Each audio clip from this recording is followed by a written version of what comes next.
അത് പിന്നെ പറയാനുണ്ടോ നമ്മൾ എരുമപ്പെട്ടി തന്നെ. ബാച്ച് എന്ന് പറഞ്ഞാൽ ഏത് കുട്ടികളായിരുന്നു അല്ലേ, ഏത് ഇയറിലായിരുന്നു അല്ലേ? അതിപ്പോൾ പറയുക എല്ലാവരെയും പൊതുവെ എനിക്കിഷ്ടം തന്നെയായിരുന്നു.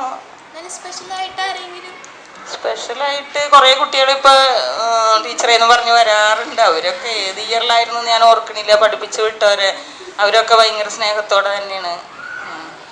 ഏത് ഇയറാണ് ഓർക്കണില്ല. ഓ തീർച്ചയായും മിസ് ചെയ്യും. അപ്പോൾ ഞാൻ വീട്ടിലിരുന്ന് ഇതൊക്കെ ഇങ്ങനെ ആലോചിക്കും.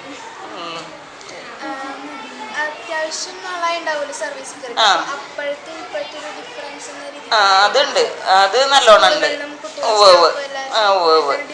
അന്ന് എന്ന് വെച്ചാൽ ഞാൻ വന്ന കാലത്തൊക്കെ ആയാലും ഇവിടെ എരുമപ്പെട്ടി സ്കൂളിൽ ഒരു കുടുംബമായിരുന്നു സ്റ്റാഫ് റൂം. ഇപ്പോഴും ഞങ്ങൾ UP നല്ലൊരു കുടുംബം തന്നെയാണ്. ഇതിനേക്കാൾ കൂടുതൽ അനുഭവ സമ്പത്തുള്ള ടീച്ചേഴ്സായിരുന്നു അന്ന്. കഷ്ടപ്പാടും അതും ഇതും ഒക്കെ ഇങ്ങനെ പറഞ്ഞു തരാനും അങ്ങനെ വന്ന കാലത്തൊക്കെ. അപ്പോൾ അതനുസരിച്ച് ആ പാതയിൽ കൂടി നമ്മൾ പോയി. നല്ലൊരു തന്നെയായിരുന്നു. ഈ എരുമപ്പെട്ടി ജീവിതത്തിൽ മറക്കാൻ പറ്റാത്തൊരു അനുഭവം തന്നെയാണ്.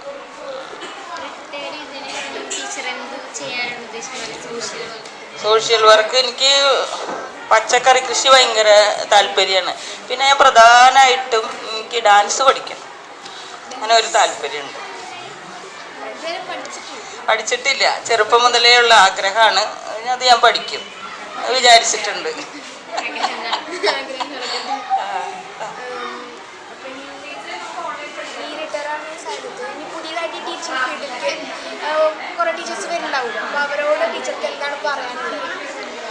പുതിയതായിട്ട് വരുന്നവരോട് പറയാനുള്ളത് മക്കളെ പോലെ കുട്ടികളെ സ്നേഹിക്കുക.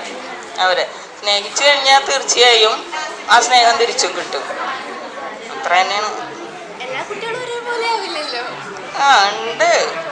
പണ്ടത്തെ ഞാൻ ജോയിൻ ചെയ്ത സമയത്തെ കുട്ടികളല്ല ഇപ്പോഴത്തെ കുട്ടികൾ. പണ്ട് ജോയിൻ ചെയ്തപ്പോൾ ഇത്രയും ഒരു പ്രയാസം ഉണ്ടായിരുന്നില്ല.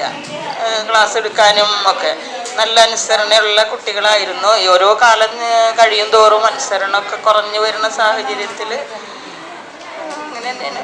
ഇപ്പോൾ ടീച്ചിങ് എന്ന് വെച്ചൊരു സോഷ്യൽ വർക്കാണല്ലോ. ഇത്ര കുട്ടികൾക്ക് ബേസിക് നോളേജൊക്കെ പകർന്നു തരാൻ വെച്ചൊരു ദൈവികമായൊരു പണിയാണ്, ജോലിയാണത്. അപ്പം ഇനി ഈ ടീച്ചിങ് കഴിഞ്ഞ് ഇനി നമ്മുടെ സമൂഹത്തിലേക്ക് എന്തെങ്കിലും ചെയ്യാനുള്ള വല്ല ഐഡിയ ഉണ്ടോ? റിട്ടയർ ചെയ്ത കാര്യമാണോ പറയണേ? റിട്ടയർ ചെയ്ത് കഴിഞ്ഞാൽ സോഷ്യൽ സർവീസ് ആഗ്രഹക്കുണ്ട്, ചെയ്യണമെന്ന് ആഗ്രഹിക്കുന്നു, ഇങ്ങനെ ആലോചിച്ചുകൊണ്ടിരിക്കുന്നു. അതന്നെയാണ് എൻ്റെ ഒരു അല്ല അങ്ങനെ ചെയ്യണമെന്നുണ്ട് എനിക്ക്. പിന്നെ വലിയ നിലയിലല്ലെങ്കിലും നമ്മളെ കൊണ്ട് പറ്റുന്ന കാര്യങ്ങൾ ചെയ്യാലോ, സോഷ്യൽ സർവീസ് ആയിട്ട് അങ്ങനെയും ചെയ്യാലോ. അതൊക്കെ അല്ലെങ്കിൽ നടത്തിക്കൊണ്ട് പോകുന്നുണ്ട് ഇപ്പോഴും. അങ്ങനെ ചെയ്യും, ഇനിയും ചെയ്യും. ഇപ്പം ഇനി റിട്ടയർ ചെയ്ത് കഴിഞ്ഞാൽ ജീവിതത്തിൽ വലിയൊരു ടൈം അങ്ങടെ ഓപ്പൺ ആയി കിട്ടുമല്ലോ. ഇപ്പൊ രാവിലെ 10 മണി വരുന്നു, ഒരു 4 മണിക്ക് പോകണു. അപ്പോൾ അതൊക്കെ ഭയങ്കര ബിസി അല്ലാണ്ടായില്ലേ. ഇപ്പൊ റിട്ടയർ ചെയ്ത് കഴിഞ്ഞാൽ ഈ 10 to 4 ഫുള്ള് ഫ്രീ ആവുമല്ലോ. അപ്പൊ എന്തെങ്കിലും ഹോബികളാ എന്തെങ്കിലും ചെയ്യാനുള്ള നൃത്തം പഠിക്കുക അതൊക്കെ ഉണ്ട്. കാരണം കുഴപ്പമില്ല. ഇനിയും പഠിക്കണം, എന്തെങ്കിലുമൊക്കെ പഠിക്കണം എനിക്ക്. പിന്നെ LLBക്ക് പോകണമെന്നുണ്ട്. ചിലപ്പോൾ ഞാൻ ചെയ്യും. അങ്ങനെ പറയണം അല്ല, ഞാൻ ആഗ്രഹിക്കുന്നുണ്ട്. കുറച്ച് ചിലപ്പോൾ ഇത്തിരി ഗ്യാപ്പൊക്കെ ഇട്ടായിരിക്കും. അപ്പം അങ്ങനെ ചെയ്യണമെന്നുണ്ട്. പിന്നെ നൃത്തമൊക്കെ പഠിക്കുന്നുണ്ട്, ഓൾറെഡി പഠിക്കുന്നുണ്ട്. ടീച്ചറുടെ LLBക്ക് പോകാനുള്ള ആഗ്രഹം തീർച്ചയായിട്ടും നടക്കട്ടെ എന്ന് പറഞ്ഞുകൊണ്ട് ഇവിടെ പ്രസന്റ് ആയ അതെന്താണെന്നറിയോ, ഞാൻ പ്രീ ഡിഗ്രിക്ക് പഠിക്കുമ്പോൾ പ്രീ ഡിഗ്രി കഴിഞ്ഞ് നമ്മുടെ ഡിഗ്രി ഫസ്റ്റ് ഇയർ പഠിക്കുമ്പോഴാണ് LLBക്ക് അപ്ലിക്കേഷൻ കൊടുക്കുന്നത്. ആ സമയത്ത് എനിക്ക് കിട്ടിയിട്ടുണ്ടായിരുന്നു. പക്ഷെ അന്ന് TC വാങ്ങാൻ ചെന്നപ്പോൾ സിസ്റ്റർ പറഞ്ഞു, എന്തായാലും ഡിഗ്രിക്ക് ചേർന്നില്ലേ, ഇനി 3 ഇയർ ഈ 3 കൊല്ലം കഴിഞ്ഞിട്ട് പഠിച്ചാൽ മതി, LLBക്ക് പോയാൽ. അപ്പോൾ അവിടെ വെച്ചാൽ അത് സ്റ്റോപ്പായി. അങ്ങനെ ഒരു ആഗ്രഹം ഉണ്ട് കേട്ടോ, അത്രയേ ഉള്ളൂ ഞാൻ പറയാനുള്ളൂ. ചിലപ്പോൾ നമുക്ക് പറ്റിയെന്നൊന്നും വരില്ല, എന്നാലൊരു ആഗ്രഹം ചിലപ്പോൾ മിക്കവാറും ചെയ്യുമെന്ന് ആഗ്രഹിക്കുന്നു, ചെയ്യണം.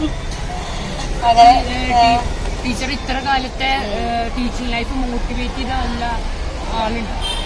അതായത് ടീച്ചർ എന്നുള്ള നിലയിൽ അതാണോ പറയണേ? ടീച്ചർ ആവാനാണോ? എങ്ങനെ ഈ പ്രൊഫഷനിലേക്ക് എത്തി എന്ന് എൻ്റെ 6ാം ക്ലാസ്സിൽ പഠിച്ചിട്ടുള്ള ഒരു രാധ ടീച്ചറുണ്ട്, സോഷ്യൽ സയൻസ് എടുക്കുന്ന ടീച്ചർ. ഭയങ്കര രസം എന്നല്ല, ടീച്ചർ നന്നായി ക്ലാസ് എടുക്കും. ഇങ്ങനെ മുടിയൊക്കെ ഇങ്ങനെ വന്നിടുന്ന് സ്റ്റൈലായിട്ട് അതിങ്ങനെ ഇങ്ങോട്ട് ഇങ്ങോട്ട്. പിന്നെ അത് മാത്രല്ല കേട്ടോ, അത് നമ്മളിങ്ങനെ നോട്ട് ചെയ്യൂലോ. പക്ഷെ ടീച്ചർ എങ്ങനെയാണെന്നറിയോ, ഒരു ഭാഗം കുറച്ച് ഭാഗം നമ്മൾ അങ്ങനെയല്ലേ എടുത്തു കഴിഞ്ഞിട്ട് അതിൻ്റെ റിവ്യൂ ഒന്നും കൂടി പറയും. അത് കഴിഞ്ഞ് ഒരു ക്വസ്റ്റ്യൻ ചോദിക്കലുണ്ട്. ആ ക്വസ്റ്റ്യൻ ചോദിക്കുന്നതിൽ കുറേ ക്വസ്റ്റ്യൻ ഇങ്ങനെ റൗണ്ട് ചെയ്ത് വരും. റൗണ്ട് ചെയ്തതിൽ എല്ലാ ചോദ്യങ്ങൾക്കും ആൻസർ പറഞ്ഞ് ലാസ്റ്റ് ചോദ്യം കിട്ടിയില്ലെങ്കിലും നല്ല പൂശ് കിട്ടും. അങ്ങനെ ഒരു പൂശ് എനിക്ക് കിട്ടിയിട്ടുണ്ട് ലാസ്റ്റത്തെ ചോദ്യം. അപ്പോൾ ടീച്ചറിനെ എനിക്ക് എല്ലാ ടീച്ചേഴ്സിനെയും ഇഷ്ടം തന്നെയായിരുന്നു. സത്യത്തിൽ മലയാളമാണ് എനിക്ക് ഏറ്റവും ഇഷ്ടമുള്ളത്. പിന്നെ സോഷ്യൽ വെച്ചാൽ ഒരു ടീച്ചർ ആവാം എന്നുള്ളത് വന്നപ്പോൾ രാധ ടീച്ചറിനെ ഓർത്ത് പോയി. ടീച്ചറുടെ ആ ക്ലാസ്സും അതൊക്കെ എനിക്ക് ഭയങ്കര ഇഷ്ടമായിരുന്നു. 6ാം ക്ലാസ്സിലാണ് കേട്ടോ, 6B ക്ലാസ്. അപ്പൊ ഈ ഇവിടെ പ്രസന്റ് ആയ ഇവിടെ ഫിലിപ്പിക്സിലെ എല്ലാ കുട്ടികളും ഈ സ്കൂളിലത്തെ എല്ലാ കുട്ടികളുമായിട്ട് ടീച്ചർ ഹൃദയം എന്ന് പറഞ്ഞ ബ്ലസ്സിങ്സ് പറഞ്ഞു. ടീച്ചർ റിട്ടയർമെന്റ് ലൈഫ് നല്ല സുന്ദരമായിക്കോട്ടെ എന്ന് പറഞ്ഞുകൊണ്ട് ഈ ഇന്റർവ്യൂവിൽ നിൽക്കുക. Thank you teacher. Okay, thank you.